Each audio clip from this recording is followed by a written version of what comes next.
All আর hypocrite. গুরু বলে শিষ্যের জন্য বাঁচছে, আমি কখনো তোমাদের বলেছি? I am leaving my life, not yours. গুরু শিষ্য, it's my shadow, it's not me, I doesn't bother about it.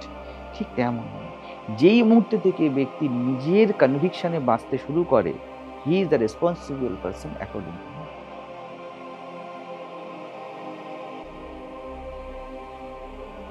সব অনুভবের দ্রষ্টা আমি, সাক্ষীর সাক্ষী আমি, আমি স্যার দ্বিতীয় কিছু নেই। উপনিষদ বললো অহম ব্রহ্মাস্মি, যাকে তুমি আমি বলো, that is precise for me. Have faith. দুটো ইশারা, গুরু তোমার সেই আত্মা। আমি আজ সকালে ওর সাথে আলোচনা করছিলাম ধ্যান। আজকালকার মডার্ন স্পিরিচুয়ালিটি এসে গেছে না, আমার কথা শুনে হচ্ছে কিসের ধ্যান, কিসের বসা। আমি বললাম just for 3 second empty your mind, can you? Empty, zero, মানে 3 সেকেন্ড ছিল তোমরা জানোই না। যদি এমন হতে পারো তাহলে আর বসার দরকার নেই, তোমার মন তোমার হাতে আছে। এখন কি হয়ে গিয়েছে বলে বসেও তো মাথায় ওইসবই চলে, এই ধ্যান করে কি হবে, একটা লেকচার শুনে হয়ে গেল। লেকচার তো শুনলে, তারপর খালি হলে তোমার ঘরের ভিতরে ধুলো ঢুকেছে, এইটাকে যদি খালি না করতে পারো তাহলে কোনো কিছু কাজে লাগেনি এখনো পর্যন্ত, রাইট নাও কাজে লাগেনি। তুমি বসবে, ভবের বোঝা দূরে ফেলে আয় সকলে নাচি গাই। নাচি গাইটাকে আমি বলছি খালি হয়ে যাওয়া, মজা, আনন্দ। খালিতেই তো আনন্দ। মাথায় যদি তোমার ইট বেঁধে দেওয়া হয়, নাচবে? মাথা খালি হলে তো আনন্দ। মাথায় যেমন দুশ্চিন্তা, ইটের মতোই, আনন্দ হয় না। যদি এটা হতে পারে তাহলে একজন বলতে পারে আমার আলাদা করে বসার দরকার নেই। না হলে আমি তো আলাদা করে নাই বলছি, আমি তো জীবনের অঙ্গ। তোমরা কি বলো যে আমি থাকি ভালোই আছি, আলাদা করে খাই, তো জীবনের অঙ্গ। আলাদা করে ঘুমাই, সেরকমই যে আলাদা করে ল্যাট্রিনে যাই, খালি করি তো, খালি করতে হয়। মনটা খালি করতে পারি না, কিন্তু ওখানে কিন্তু ল্যাট্রিন ভরে আছে। কোথায় পারি? সেই কবে কে আমায় কি বলেছিল বলিনি না। আমরা ভোলা বাবার সাধনা করি, কিন্তু শিবকে জল ঢালি, কিন্তু আমরা শান্ত নই। ভোলা বাবাকে যদি বলে যে জানো মনে আছে রাবণ কি করেছিল, বলছে কে রাবণ? শিব এরকমই। আচ্ছা, নাহলে কি করে ভাবছো, কি করে দিদি কৈলাসের উপরে বসে চুপ করে শান্ত হয়ে আছেন? কিভাবে? জগৎকে ভুলে গেছেন। এলো, আচ্ছা আচ্ছা, বাহ, খুব সুন্দর। পার্বতী যাও ভিক্ষা করে নিয়ে আসো, খাবার নিয়ে আসো, ছেলে ভুলে আছে, যেগুলো আমরা বাংলার ভাব। মানে কি জগৎ আছে তোমার, শক্তি মনে করিয়ে দিচ্ছে। পেটের খিদে পার্বতী, তোমার পেটের খিদে তোমার পার্বতী, যাও রোজগার করো। শিব বলে হ্যাঁ হ্যাঁ ঠিক ঠিক ঠিক, রোজগার করতে হবে। গেল ভিক্ষা টিক্ষা করলো, এনে দিল, পার্বতীকে দিল, দিয়ে আবার ভুলে গেছে সবকিছু, ধ্যানস্থ চুপ। আবার পার্বতী যাও নিয়ে আসো। এরম হতে পারবে?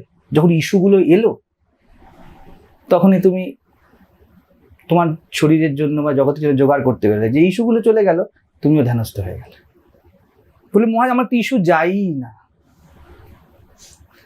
তাহলে তোমার অনেক দরকার আছে এখন, অনেক। এমনি শাস্ত্রে বলছে শ্রবণ মনন নিধিধ্যাসন। শ্রবণ তো হলো, তারপরে আমরা পঞ্চদশীতে আলোচনা করছিলাম এখানে আশ্রমে, খুব সুন্দর বলেছে, সে একই কথাই বলেছে অন্যভাবে। নিধ্যাসন কি? যখন মনের চিত্তবৃত্তির এমন একতানতা হয়ে যায়, হ্যাঁ, যে এই যে শ্রবণ যা শুনেছি যা বুঝেছি তা একদম ওতপ্রোত হয়ে গেছে চিত্তে। একটি মাত্র বৃত্তি আছে, যা শুনেছি বুঝেছি একই আছে, তখন হলো নিধিধ্যাসন। অর্থাৎ যা শুনেছি বুঝেছি তা জীবন হয়ে গিয়েছে, আর দ্বিতীয় কোনো ওয়ে নেই। এইভাবেই বাঁচবো। এবার ধ্যান হবে আমাদের দোনো মনো। বিয়ে করবো কি করব না, চাকরি করবো কি করব না, টিনা না মিনা, তাই তো? ছবিটা কাকে দেখাবো? মহারাজকে দেখাবো। এরপরে মাস 6 যখন পাকা হয়ে যাবে, কাছে বন্ধুত্ব লাগে, তাকে দেখাবো। তো আমাদের তো এই চলে, জীবন একটা না। তো ধ্যানযোগী অর্জুন একটি জীবনে এসে যায়, সে বুঝছে। এবার সে প্রশ্ন করবে, একাদশ অধ্যায় আছে, এটা ওটা। এবার সমর্পণের প্রশ্ন। এবার শুধুমাত্র নিষ্কাম নিষ্পাপ জানার ইচ্ছা, এখন নিজেকে আর বাঁচানোর ইচ্ছা না। এতক্ষণ পর্যন্ত সেফ সাইড নিচ্ছে। এই যে তুমি বলছো কর্ম করতে, এই যে তুমি বলছো জ্ঞান করতে, আমার তো মনে হয় সন্ন্যাস নিয়ে নেওয়া ভালো। যুদ্ধে আছে বলে সন্ন্যাস নিয়ে নেবে, আর সন্ন্যাসে গিয়ে বলবে ক্ষত্রিয় আমি, সন্ন্যাস কিনে নেবো, যুদ্ধ করাই ভালো। ধ্যান করছে অর্জুন, ভাবো বসে মনের মধ্যে, আর একটা স্ত্রী স্থিরতা হানি হচ্ছে। অর্জুন চুপ করে থাকতে পারবে? ও রক্তকে চুপ করতে দেবে? বলতে পারবে সব মায়া হ্যাঁ?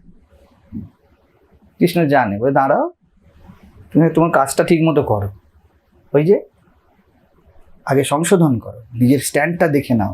আরে সামলাবে কি করে? সামলাতে পারবে না, গোলমাল হয়ে যাবে। তো আমি অনেক উদাহরণ আমার জীবন থেকে দিয়েছি।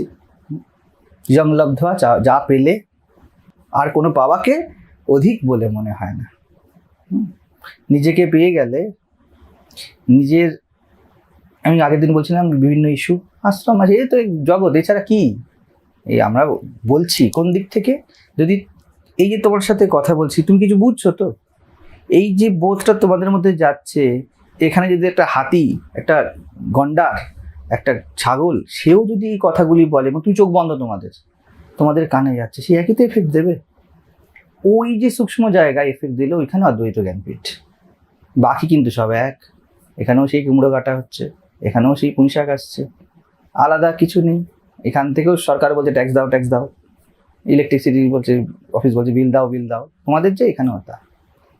তো এটা তো জগৎ। আমি বলেছিলাম যে চলে গেলে ওটা অধিক কিছু গেল না, এর থেকে তোমার ভিতরে তোমার যে আন্তরিক অবস্থা, তা খুব এত মূল্যবান হয়ে গেছে, দাম হয়ে গেছে, ঠিক আছে যাক, হয় না আমাদের?